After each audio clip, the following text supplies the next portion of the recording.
सरकारे दो आलम सल्लल्लाहु अलैहि वसल्लम आखिरी वक़्त है, एक तरफ बेटी है, एक तरफ बीवी बैठी हुई है।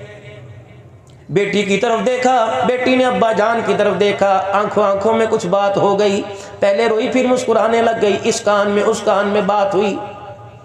फातिमा, ए फातिमा बता मेरे बाद जिंदगी कैसे गुजारेगी? कहने लगी अब्बा जान आपके जाने की देर है, हमने जीने की ख्वाहिश को ही ख़त्म कर दिया है, आए आपके पीछे बस।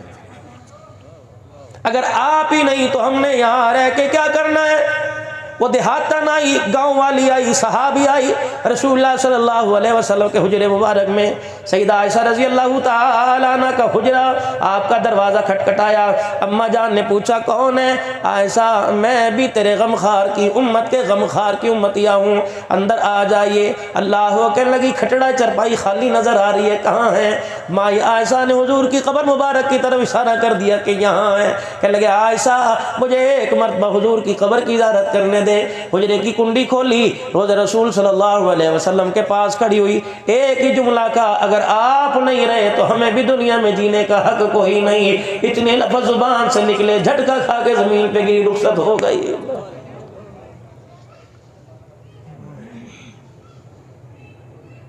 रहमत दो आलम सल्लल्लाहु अलैहि वसल्लम की खिदमत में एक खच्चर हुआ करता था जिसका नाम याफूर था। अल्लाह के नबी अलैहिस्सलाम की खिदमत में आया, मस्जिद नबवी के बाहर आके खड़ा हो गया, अर्ज़ करने लगा। आपने फरमाया साहबा देखो क्या कह रहा है कि मेरी नस्ल में, मेरे पिछलों में बहुत सारे अंबिया अलैहिस्सलाम ने मेरी नस्ल पे सवारी की, मेरे पिछलों में। अल्लाह के नबी आप भी मुझे अपनी खिदमत के लिए कबूल फरमा लीजिए।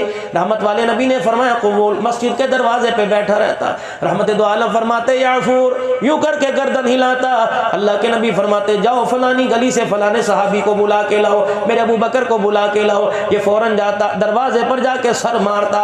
सैयदना सिद्दीक़ अकबर दरवाजा खोलते, पता लग जाता बुलावा मस्जिद नबी से आया हुआ है। जिस दिन रसूलुल्लाह सल्लल्लाहु तआला अलैहि वसल्लम दुनिया से रुखसत हुए, ये मदीने की गलियों में पागलों की तरह फिर रहा था। उधर हुजूर की चरपाई जनाजे वाली उठी, इसने मदीने से बाहर कुएं में अपने आप को गिराकर छलांग लगा के हलाक कर लिया था।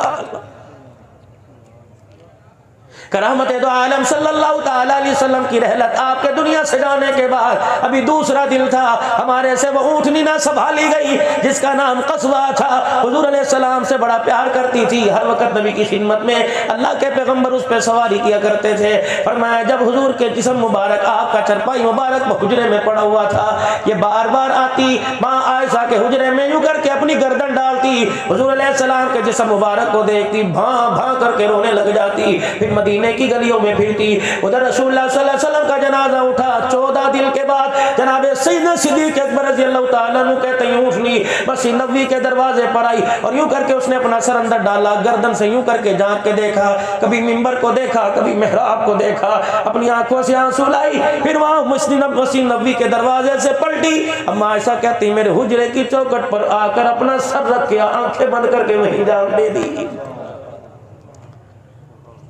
साहबा कहते हैं जिस दिन उसका इंतकाल हुआ वो दुनिया से रुखसत हुई, साहबा कहते हैं हम गवाह हैं, हमारी आंख ने नहीं देखा 14 दिन में इसने कुछ पानी का घूंट भी पिया हो, कोई दाना चरा हो।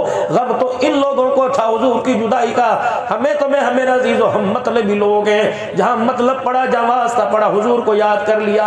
रिश्तेदारी के अंदर खानदान में क्यों याद नहीं करते, बेटी बेटे की शादी खुशियों में क्यों याद नहीं करते, घर बनाने में क्यों याद नहीं करते, मकान बनाने में क्यों याद नहीं करते, कारोबार करने में क्यों याद नहीं करते।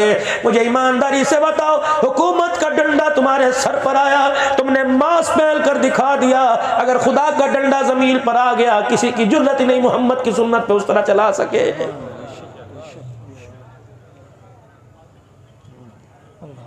आज जुमातुल मुबारक का दिल था, नाराज ना होना, मुझे शर्म आती है, मैं अपनी आंखों पर हाथ रख लेता हूँ। आज जुमातुल मुबारक लोगों ने आज भी हुजूर की सुन्नत पर उस तरह चलाया और कहने लगे मौली साहब दुआ करो हमारे हालात बेहतर हो जाए।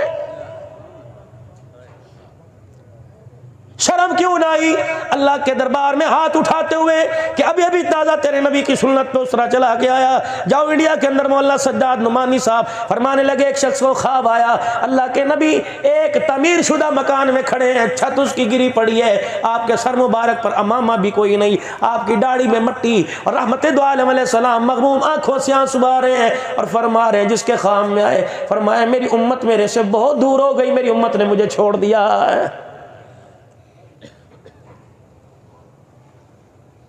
लक़द काना लकुम फी रसूलिल्लाहि उस्वतुन हसना। हम तो मुंह से पहचानते हैं देवबंदी है, बरेलवी है, अहले हदीस है, और लोगों अपनी भी आईने में खड़े होकर कभी पहचान की कि मैं मरूंगा, मैं क्या होके यहूदी होके मरूंगा, नसरानी होके मरूंगा, अल्लाह ना करे ईसाई होके मरूंगा कि मुसलमान होके मरूंगा। आप नाराज ना होना मेरे अजीजों, मैं आप ही के सामने अपने दुख ना सुनाऊं तो मैं कहाँ जाऊं। हजरत आयशा भी पास बैठी है, इधर अम्मा फातिमा तो ज़हरा रज़ी अल्लाह ताला अन्हा पास है।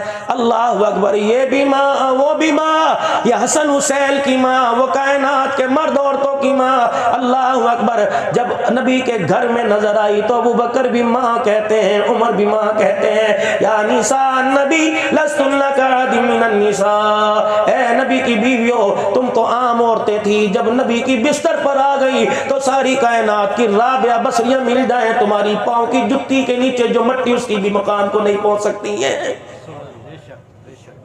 आपने अपना मुंह मुबारक सैयदा आयशा रज़ी अल्लाह ताला अन्हा की तरफ किया और फरमाया आयशा बेटी से तो मुझे जवाब मिल गया। कहने लगी मैंने दुनिया में जीने की तमन्ना ही खत्म कर दी। ए मेरी आयशा बता मेरे बाद तू कैसे गुजारा करेगी। अम्मा आयशा कहती है मैंने हाथ हुजूर का हाथ में पकड़ा और दूसरा हाथ मैंने नबी के सीने पे फेरना शुरू कर दिया। मैंने कहा कमली वाले जब से होश संभाला ये चेहरा अबू बकर ने देखा, जब दुल्हन बन के आई ये चेहरा आपने देखा, वादा करके जा वादा आपसे करती हूँ इस चेहरे पे इतना पर्दा डालूंगी कि आसमान के सूरज की किरणें भी मेरा चेहरा देखने को तरस आएंगी। आज मेरी मर्जी मेरे जिस्म का नारा लगाने वाली तूने दुनिया की अदाकारों को, इंडिया की अदाकारों को पढ़ा, नबी की आयशा खदीजा हफ्सा को तुमने नहीं पढ़ा। हमें जीने का हक चाहिए। क्या जीने का हक चाहिए? क्या तुम्हें रोटी कपड़ा मकान वाफर मिकदार में नहीं मिल रहा? अलमारियां तुम्हारे कपड़ों से भरी पड़ी हैं, ज्वेलरी जेवरात तुम्हारी अलमारियों तो जोरियों में पड़े हुए हैं। मर्द के पास इतना पैसा नहीं जितना औरतों के पास है, मकान औरतों के नाम करवा रखे हैं, घर के अंदर सरदारी है, अपनी मर्जी से पकाती है, अपनी मर्जी से कहती है, फिर भी कहती है मुझे जीने का हक चाहिए। अगर ये जीने का हक है कि तेरा मर्द आंखें बंद करके बैठा रहे और तू अरे गैरे नथु खैरे के साथ जहां चाहे चली जाए, तेरा मर्द आंखें बंद करके बैठा रहे तो हया की धजियां बखेर के रख दे, तो रब्बे कायनात की कसम है ना इस्लाम इस चीज की इजाजत देता है, ना आमना का लाल इस चीज की इजाजत देता है। आपने कभी जुमलों पे अहलियाने कमालियां, आपने कभी जुमलों पे गौर किया? 8 मार्च को 1 साल के बाद दूसरा नारा लगा था, आपने कभी जुमलों पे गौर किया?